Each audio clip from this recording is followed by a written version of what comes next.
আমরা পুলিশ সংস্কার কমিশনের 11 জন সদস্য, আমরা মানে 10 জন সদস্য এবং আমি 11 জন মিলে আমরা কাজ শুরু করেছিলাম। এবং আমাদের মূল এই যে কমিশন গঠন করা হয়েছিল সংস্কার কমিশন, এটা প্রেক্ষাপট আপনারা সবাই জানেন, আমি আর রিপিট করতে চাই না।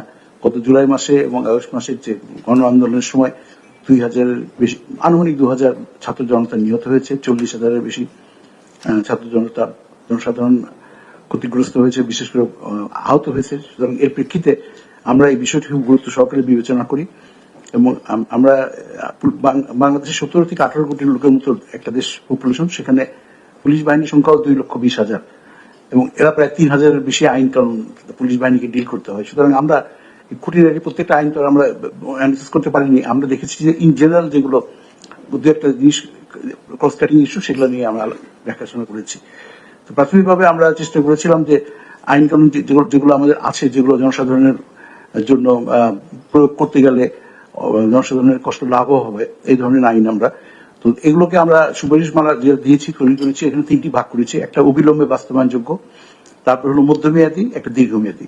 মূলত দীর্ঘমেয়াদী যেগুলো, সেগুলো হয়তো আর্থিক ব্যাপার জড়িত বা কোনো কোনো ক্ষেত্রে হয়তো আইনও পরিবর্তন করতে হতে পারে, সেরকম সুপারিশ আমরা করেছি। কিন্তু প্রাথমিকভাবে যেটা অবিলম্বে বাস্তবায়নযোগ্য, এরকম কয়েকটা আমরা আইডেন্টিফাই করেছি। যেমন আপনারা জানেন যে চাকরি প্রার্থীদেরকে পুলিশ ভেরিফিকেশন করতে হয়, যেটার ক্ষেত্রে খুব এটা ইজি করা সম্ভব, কারণ এখন ন্যাশনাল আইডি কার্ড হয়েছে। এছাড়া চাকরি প্রার্থীদের আত্মীয় স্বজন রাজনীতি করে কিনা দেখা হতো। 1928 সালের এই এসবি ম্যানুয়াল, সেটা আমরা পরীক্ষা নিরীক্ষার পরে এসবির পক্ষ থেকে আমরা আলোচনা করি, এসবির সাথে আলোচনা করে আমরা একটা সুপারিশ করেছি যে যাতে ইজিয়ার হয় ভবিষ্যতে এই, এবং এটা আলটিমেটলি এটা হোম মিনিস্ট্রির দায়িত্ব। তারা হয়তো পরবর্তীকালে আমাদের সুপারিশের প্রেক্ষিতে হয়তো তারা এটা পরিবর্তন করবেন। তাদের যে ম্যানুয়ালটা ছিল 1928 সালে, সেটাকে সহজীকরণ করা হবে এবং হোমের দায়িত্বপ্রাপ্ত যিনি মাননীয় উপদেষ্টা মহোদয়, উনি তো রাজি আছেন। উনি এরপরে আমরা আরেকটা ইস্যুতে যেটা আমরা আলোচনা করেছি যে ব্যক্তি হিসাবে অনেক সময় এই পুলিশ ফৌজদারি কার্যবিধির সেকশন 54 অ্যারেস্ট করে, পুলিশ অ্যারেস্ট করে উইদাউট ওয়ারেন্ট, এবং সেখানে বেশ কিছু নিয়ম কানুন বলা আছে সেকশন 54। আর আরেকটা হলো যে 167 হলো রিমান্ডে কাস্টডি নেয় পুলিশ, নিয়ে জিয়ারেটা করে।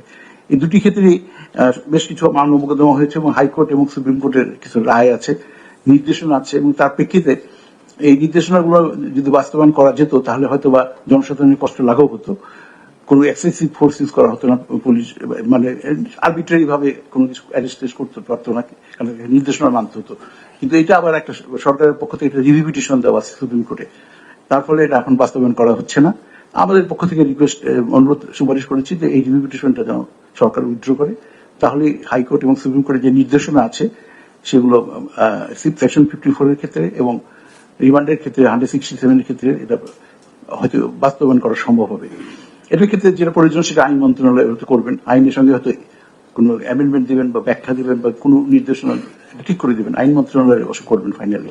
যেমন ইন্ডিয়ার ক্ষেত্রে 54 এর ক্ষেত্রে 54A করা হয়েছে আর কি, ওখানে করা হয়েছিল আর কি, অবশ্য সে আইনও এখন নাই।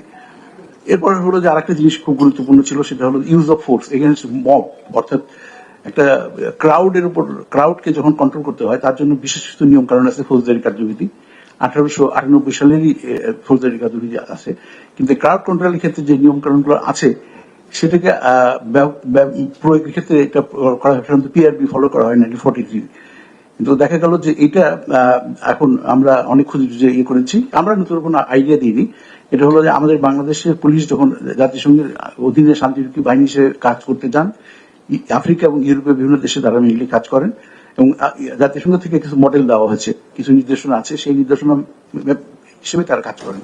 তো আমরা ওই বেস্ট প্র্যাকটিস হিসেবে আমরা ইউরোপের মডেলটাই আমরা ফলো করতে বলেছি এবং সে ব্যাপারে আমরা একটা মোটামুটি পুলিশ ডিপার্টমেন্টের পক্ষ থেকে ডিটেল একটা গাইডলাইন তৈরি করে দেওয়া হয়েছে, অর্থাৎ ইউজ অফ ফোর্স 5টা স্তরে হবে এবং কিভাবে এই ক্রাউডের এগেইনস্টে, মূলত বেআইনি একটা সমাবেশ, শোভাযাত্রা বা ছত্রভঙ্গ করতে গেলে যে শক্তি প্রয়োগ করা হয়, এই শক্তি প্রয়োগটার এই পরিষ্কার ভাবে ক্রাউডের ক্ষেত্রে প্রয়োগ করার ক্ষেত্রে কি কি করতে হবে, জাতিসংঘের নির্দেশনা মেনে 5টা ধাপ আছে এবং এই ধাপে ব্যবহার করলে হয়তো ভবিষ্যতেও যদি কোনো ঘটনা ঘটে তাহলে আমাদের প্রাণহীন হবে না।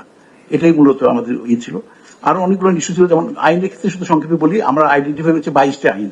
এই 22টা আইনের হয় সংশোধন বা পরিমার্জন বা ইভেন কোন ক্ষেত্রে রিপ্লেস করতে হবে। হ্যাঁ, সেটা আমরা বলে দিচ্ছি এই 22টা আইনের কোন কোন সেকশনের ক্ষেত্রে আমাদের আপত্তি আছে, মানে বললে সুপারিশ করেছি আমরা, অনেক দীর্ঘ লিস্ট আছে। এছাড়া পুলিশের জন্য আরো এই যেমন মহিলা পুলিশের জন্য আমরা একটা ব্যবস্থা করতে চাচ্ছি যে প্রত্যেকটা থানাতে যেন মহিলাদের জন্য একটা ডেস্ক থাকে, সেখানে 24 ঘন্টার জন্য মহিলা একজন সাব ইন্সপেক্টর থাকেন, একজন এএসআই থাকেন, সাবস্টেশন কনস্টেবল থাকেন, যাতে মহিলা যিনি আসামি তাকে যখন হাজতে রাখা হয় তাকে জেরা করা বা বিভিন্ন তাকে দেখাশোনা করা, কোর্টে আনা নেওয়া করা, জেলখানায় আনা নেওয়া করা। প্লাস আরো একটা ইস্যু আছে হলো যে মহিলা যদি কোনো অভিযোগকারী আসে শিশুদের ক্ষেত্রে, এই কারণে আমরা সুপারিশ করেছি। আশা করি যে এটা সরকারের বাস্তবায়ন করবে, হয়তো দীর্ঘ সময় লাগবে, তবে এটা বাস্তবায়নযোগ্য আর কি।